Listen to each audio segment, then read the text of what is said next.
महादेव की प्रकट होने की कथा।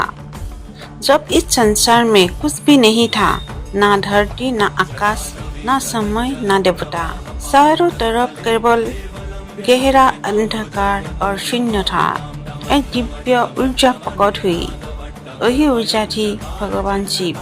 शिव न किसी माता के गर्भ से जन्मे, ना किसी ने उन्हें बनाया। वो स्वयंभू है, यानी स्वयं प्रकट होने वाले।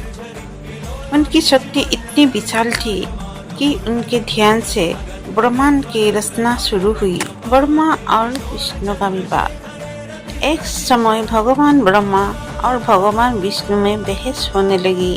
ब्रह्मा बोले, मैं सृष्टि का रचयिता हूँ, इसलिए सबसे बड़ा हूँ। विष्णु बोले, मैं संसार का पालन करता हूँ, इसलिए मैं श्रेष्ठ हूँ।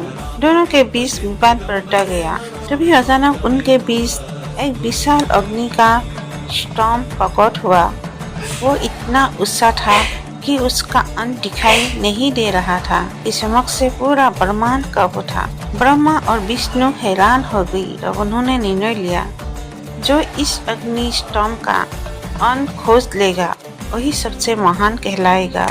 12 रूप लेकर नीचे की ओर गई। भगवान ब्रह्मा हाथ बनकर ऊपर उड़ने लगे। हजारों वर्ष तक खोजने के बाद भी दोनों को उस स्टॉर्म का अंत नहीं मिला।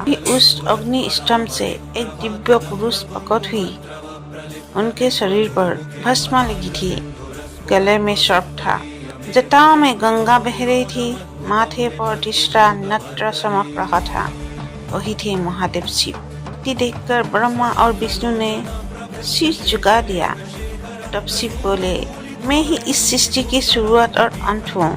मैं समय हूँ, मैं मृत्यु हूँ और मैं ही जीवन हूँ। उस दिन से भगवान शिव को देवों के देव महादेव कहा जाने लगा। शिवलिंग का रहस्य। जिस अग्नि स्वयं से शिव प्रकट हुई थी, उसी को शिवलिंग माना जाता है।